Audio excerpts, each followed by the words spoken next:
Hi friends, welcome back to my channel. This is Shampriti and I will discuss the rest of the paper that I have started discussing. That is the 23rd WBSET that was held on 9th January 2022. I have already discussed the questions from 1 to 50 in a previous video. And in this video, I will be discussing questions from 51 to 100. So for your convenience, guys, I will give the link to the previous video in the description box. Please check out if you haven't already. And we will go right away the video. But before that, please, guys, if you like my video, please give it a thumbs up and share with your friends who have appeared for WBSET and also subscribe to my channel. So without further ado, I will start sharing my screen. Yeah.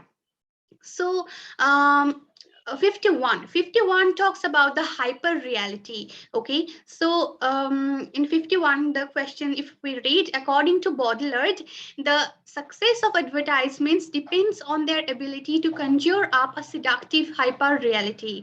Hyper reality is something that is beyond reality. Okay, but it will definitely have a little bit similarity with the reality, otherwise people won't believe it. So which of the options below is not a feature of hyperreality? Let's read the options.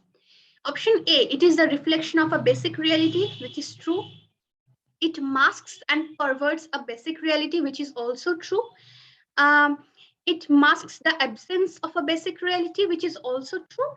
And it bears no relation to any reality. This is not true because it has some kind of a relation with the reality. Otherwise, we are not absolutely like stupid people. So we will definitely not believe anything which has entirely no relation to reality. So it should have a basic similarity with the reality. So option D will be the correct option. 52. This is also a matching. Alexis Wright, George Lamming, Alice Munro, Sham Selvadurai. Guys, I want to say that all the four of these writers belong to the post-colonial literature, and all of them are very, very famous. Alexis Wright is an an indigenous Australian writer whose Carpentaria is a very famous work. So A2. George Lamming, we all know that he is a writer from Barbados, and his In the Castle of My Skin is a very important work. Alice Munro is a Canadian writer who is also a Nobel laureate of 2013, and she wrote mainly short stories, and her Runaway is a collection of short stories. Sham Selvadurai is a writer from Sri Lanka, and he is associated with the queer literature, and he wrote Funny Boy. So if we see, the option B will be the correct option here. Now, I'm so sorry. Let's go to the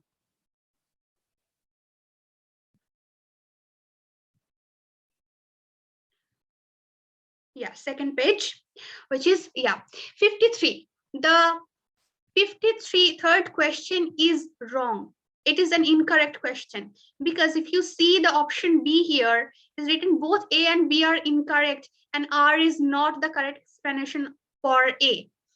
This is a wrong option. This is a wrong option. So this question should be discarded here. Number 54. In Defense of Poetry, P.B. Shelley differentiates between reason and imagination in all the following ways except one. Identify the exception. Well, let's read the options here. Reason respects the differences, and imagination the similitude of things, which is correct. Shelley has talked about this in his essay.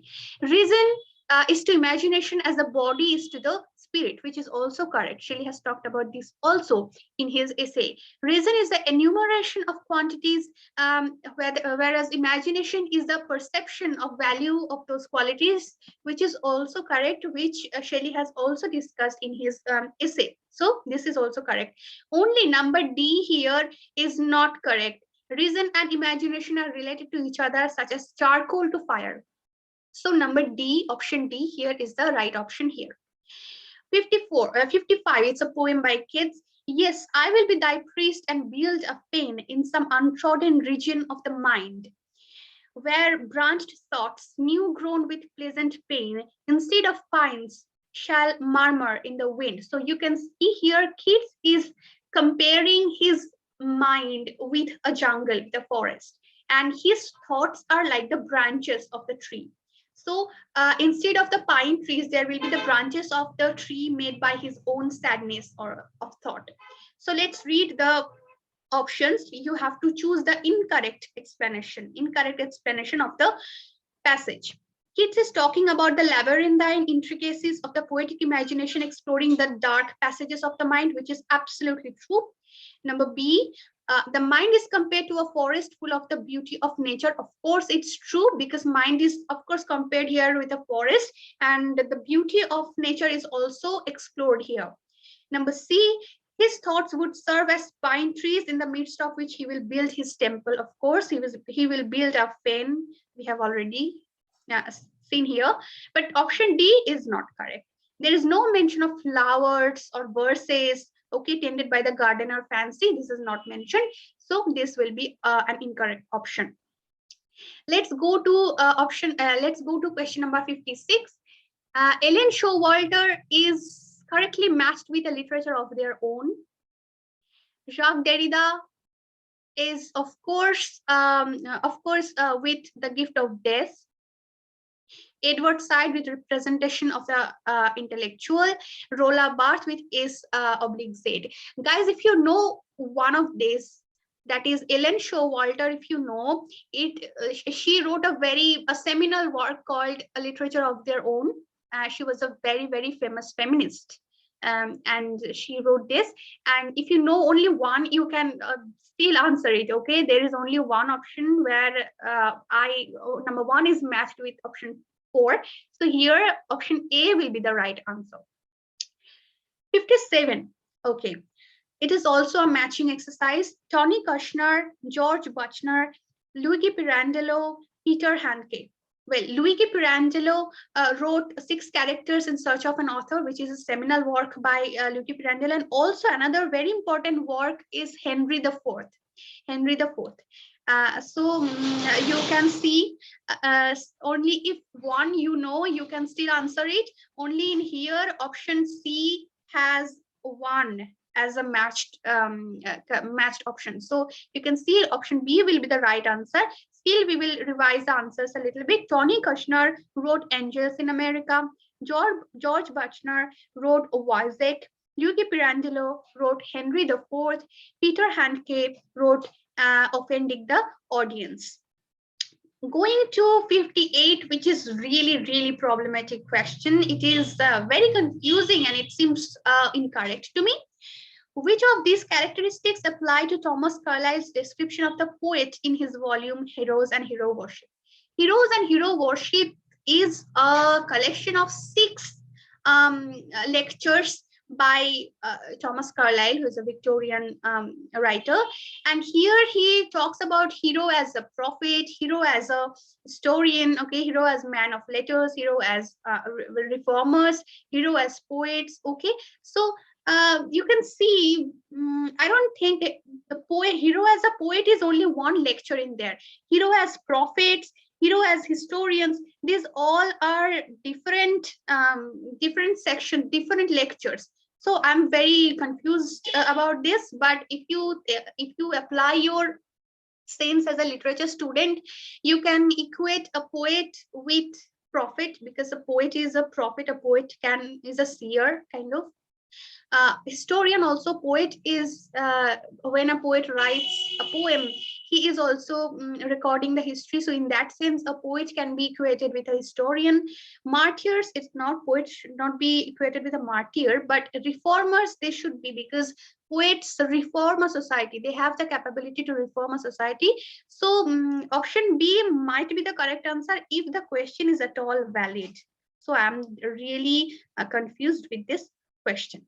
If you guys have anything to say about this question, please, I request you guys to drop a comment there. And if you have any doubt, please drop a comment and I will definitely get back to you. Going to the next section. Okay, according to which linguistic process did voiceless fricatives become voiced fricatives? Voice fricatives in the Proto-Germanic languages, if they followed an unstressed syllable, it is Werner's law. It is Werner's law. Okay, it is Werner's law. Of which book? This is the subtitle, or the prevention of favored races in the struggle for life. This is very uncommon, but this is a subtitle of a very, very famous book, which is Charles Darwin's On the Origin of Species. On the Origin of Species by Means of Natural Selection is the whole title. For the first time, Charles Darwin did not give any subtitle to it, but later he was influenced by John Murray, and after the influence of John Murray, he added this subtitle, okay, or the prevention of favored races in the struggle for life. So definitely option C here will be the right answer. 61. What is EBSCO-host? EBSCO-host is a search engine. EBSCO-host is a search engine, guys. Okay. 62. Match the authors with their work again. So Olga, I'm sorry, I will just take a look at my question paper. I have solved it here. Okay. Yeah, Olga Tokarzuk is a Polish writer. Olga Tokarzuk wrote House of Day, House of Night. Okay, option C here is the right answer. Olga Tokarzuk wrote House of Day, House of Night. Frank Peretti and Ted Decker wrote House. John Irving wrote number 2, that is Cider House Rules, and Jules Verne wrote The Steam House. Okay, so option C is the correct answer. 63 is again a little bit confusing. It depends on what you interpret. Okay, so in Longinus says discussion on the first 2 sources of the sublime, he says that these 2 conditions of sublimity depend mainly on natural endowments. Natural endowments. What does he mean by natural endowments? I think creative artifice would be an appropriate answer, because creative artifice, creativity is natural. Okay, it comes naturally. So from judging from that sense, passion and grandeur of thought should not be the answer. Prophetic qualities, of course, not one of the properties of sublime literature. Aesthetic excellence and creative writing, any of these 2 will be the right answer, but I think creative artifice should be the most appropriate answer over here. 64. Raymond Williams, Raymond Williams is associated with the structure of feelings. He wrote a book called Structure of Feeling. Clifford Geertz. Even if you don't know Clifford Geertz and Hayden White, they are quite uncommon to us, if they are at all. Then Michel Foucault, Michel Foucault is associated with knowledge and power, the idea of knowledge and power. So Michel Foucault should be associated with episteme. Okay, episteme. So option B here will be the right answer. 65. Science fiction. Who among the following describes science fiction as a gamut of speculation and social criticism, hardware and exotic adventure? It is Robert Scholes and Eric Rapkin. They are involved with science fiction criticism. So A should be the right answer. The Great Vowel Shift occurred in the English language during which of the following periods? Option D is the right answer. From 1350 AD to 1650 AD will be the right answer. That is option D. PMLA 67. PMLA stands for Publications of the Modern Language Association. Publication of the Modern Language Association will be the right answer. Option B. 68. James Shirley, John Poe, Dumont, and Fletcher and Massinger. Option C is the right answer here. Option C is the right answer. James Shirley wrote Hyde Park. He was a transitional writer, remember. He was a transitional writer from, if you see, from Jacobean to the Civil War period. Jacobean and Civil War period, he was a transitional writer. And he wrote Hyde Park. Okay, so if you know that, you can see, you can already cancel out option B and option D. Then you know, if you know C, okay, if you know Beaumont and Fletcher wrote the Maid's Tragedy, which is a really famous work of the Jacobean period, then you know that option C will be the right answer, because option C is here matched with 1. So option C is the right answer. John Ford wrote It's Pity She's a Whore, and Fletcher and Messenger wrote The Beggar's Bush. Okay, all right. Now, coming to 69, which of these citation protocols use the format author, date, title? So first author, then title, then but first author, then date, then title. So which are the citation protocols? They are Chicago and APA. So here option C will be the right answer. B and D, Chicago and APA. Number 70. Who said there is no cultural document that is not at the same time a record of barbarism? These words are uttered by Walter Benjamin. Walter Benjamin said this.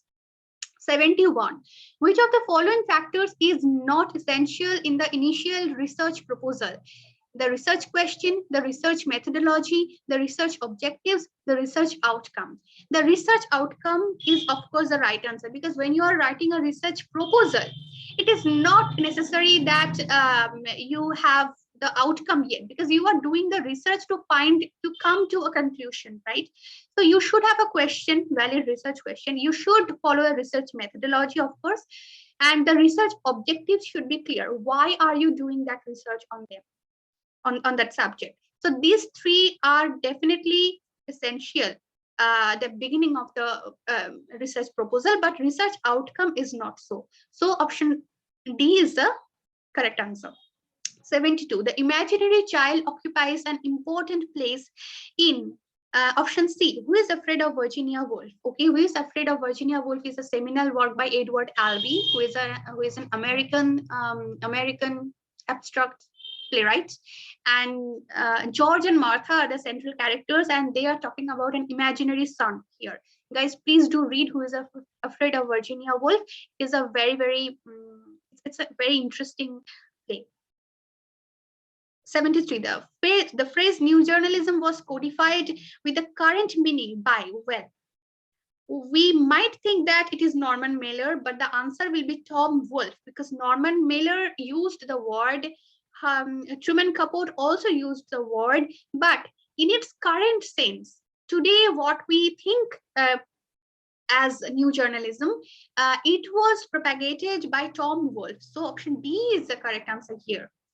74. The expression Swan Road is an example of, it's not Inkscape. Inkscape and Instress was propagated by who? It was propagated by Hopkins. Okay, G.M. Hopkins. So it's not Inkscape, it's not Pacific Fallacy, it's not synesthesia. So it is kenning. Kenning is the right answer. Option B is the right answer. Under which of the following disciplines would study of emojis and emoticons be placed? I am kind of confused here because semiology, semiotics, and symbology. Okay, symbology or semantics. I think any one of these will be the correct answer. Okay. Now going to 76. What are the three crucial words used by Stephen for a writer? Survival in Joyce's Portrait of the Artist as a Young Man. It is option B. Silence, exile, and cunning. Option B. Okay, Doctrina Christi, number 77. It's again a problematic question because it was printed in 1622, and that is not an option given here. So I don't think I don't know what will be the correct answer option here. 78. Which type of research is least common in the humanities? Analytical, it's correct. Archival is common with humanities research. Theoretical, of course, it's correct. But nomothetical, which is related to law, okay, scientific law, it is not really common in humanities. So option D is the correct answer. Which of these following personalities was the founder of the Society of Quakers and a leader of the Quaker movement in England? The correct option is George Fox. The correct option is George Fox. So option A here will be the correct answer, George Fox. 80. 80 is confusing because here they talk about the creative non-fiction, and they ask that which is not an example of creative non-fiction. Well, personal essay, food writing, and automatic writing, they are they are examples of writing, any kind of writing. But descriptive writing, this is not an example of something. It can be a novel. A novel can be descriptive. A poem can be descriptive. Okay, anything. A diary can be descriptive. So I think C would be the correct answer here. Okay, this question is really confusing, guys. If you do have any say, please let me know in the comment section. 81. Who employed the term analepsis to denote flashback? Okay, Gerard Jennett is the right answer. He talks about narratology and flashbacks in his book. So Gerard Jennett will be the right answer. 82, Plato's allegory of cave. It occurs in the Republic. We all know that. 83, identify the odd one out from the following. All right. A prominent feature of the modernism is a phenomenon called avant-garde, which is correct. A prominent aim of modernism is to challenge the norms and dominant bourgeois culture, which is also correct. Modernism in literature and the arts has parallel with a movement known as positivism. Positivism talks about scientific law. They say that there is nothing beyond science and facts. So I think option C here will be the right answer because this is not true. This is odd. Option 4 is correct because it says that modernism involves a radical break with some of the traditional basis, not only of Western art, but also Western culture in general.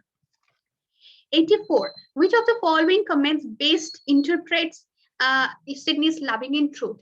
Loving in Truth is a sonnet sequence, which is Astrophil and Stella by, Sidney's Astrophil and Stella. And the sonnet is a plea for winning the lady's love for lady loves pity and grace. So this will be the correct answer. The sonnet is kind of a thing, a production which asks for the which is woven to win the grace of the lady love, whose name is Penelope. Okay, now coming to the next page. Literature is a body of text, usually, but not always recorded in writing, using commonly recognized symbols. While readers do seek newness in stories, they tend to react badly to much of it. There is therefore both a conservative and an inventive element in good writing, and the best authors find the right balance between them. Which of them following questions does not follow from the above statement? A. Literature is always made up of books. B. Literature is a social pursuit. C. Literature requires the use of shared codes. D. Good literature is made up of traditional elements along with individual talent. B, C, and D, all of three are true.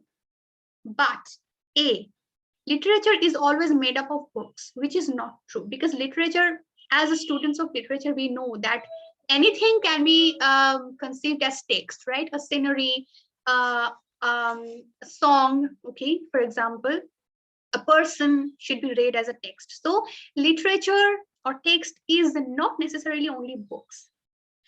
86. Sir Philip Sidney definition of poetry in Apology for Poetry, an art of imitation, that is to say, a representing, counterfeiting, figuring forth, to speak metaphorically, a speaking picture, was derived from, it is Horace. Horace, option B will be the right option. Okay. 87. The concept of rhizomic narrative was formulated by Gilles Deleuze and Felix Guattari. So option C will be the right answer. 88. In the last canto of Homer's Iliad, who convinced Achilles to give away the dead body of Hector for a ransom? It is Priam. Option C, because Priam is the father of Hector, and he begged Achilles to give away the dead body. Okay, then a proper funeral was arranged. 89. Who wrote India Wins Freedom? It's Maulana Abul Kalam Azad. Number 90. Number 90. Okay, Isabel Allende, Mario Vargas Llosa, Alejo Carpentier, and Carlos Fuentes. Okay, option D here is the right answer. Okay, option D. Isabel Allende wrote The House of Spirits. Mario Vargas Llosa wrote The Time of the Hero. Carpentier wrote The Lost Steps, and Fuentes wrote Old Gringo. Option 9, question 91. Who was the proponent of a major campaign against Indian writing in English under the rubric of what can be called as Nativism? The correct answer is Bhalachandra Nemad. Option A is here is the correct answer, Bhalachandra Nemad. 92. Which of these, guys, I'm again saying that do not pay attention to whatever is marked in here, whatever is marked here, do not pay attention to that. What I am saying, please give attention to what I am saying. Okay. All right. Which of these is not essential for research in digital humanities? Digital humanities is a conglomeration of humanities and the digitized world, digital devices. So knowledge of computer languages is not really necessary. Computer literacy is necessary. Open access databases are necessary. Text analysis is necessary, but knowledge of computer language is not really necessary. 93. In his definition of tragedy, Aristotle uses the phrase pleasurable accessories, which means rhythm and harmony or song. Okay, rhythm and harmony or song, melody. This is important in Aristotle's use of pleasurable accessories. So option B here is the right option. Option B here is the right option. 94. Given below is a statement followed by two inferences. Post-humanism challenges, note the word, challenges the view that man is the center of creation. So it challenges the anthropocentric view and contends means makes sure that human beings share space with the environmental forces, plants and animals and even machines. So inferences are post-humanism envisages a non-anthropocentric universe, which is not true, because envisages means it stands for. So it's not, it challenges the view. So it will, sorry, I'm so sorry. It is the right answer. It is right. A non-anthropocentric universe. Non-anthropocentric. Why non-anthropocentric? Because it says that man is not at the center of the universe. We all are equated with inanimate objects, robots, and so on. Okay. So option C here will be the right answer. Both 1 and 2 are correct. 95. Bog bodies serve as an imagery in the poems of Simosini. He wrote the bog poems. 96. How did the word aesthete came into being? As a back formation of aesthetic. So ik was cut off from the word and aesthete, then came aesthete. Okay, so option C is the right option. And here the passage, the poem, I will just tell you the answers. 97. Paradox is you have it but you don't have it. It is a paradox. How can you have something which you don't have? Okay, it's a paradox. 98 is a little bit confusing. So guys, please let me know your view on this. I think it should be between A and B. Okay, anything between A and B. Either A or B should be the right answer. And very quickly going on to the last part of the video, which is 99. Oxymoron, we know that juxtaposition of two words which are different in their meaning. So a deeper outside thing, it is oxymoron. Okay, how can it be deeper and also outside? So deeper outside, it's an oxymoron. And 100, the line, you miss it, it misses you, you miss each other. It suggests what? It suggests the reader's failure to understand the poem. It suggests the reader's failure to understand the poem. Thanks, guys. I think it helped you. If you like the video, please like it. Comment your views on it, because I have I have given you my subjective views on it. So please, guys, provide with your valuable comments and share and subscribe my video. Thank you so much. Best of luck.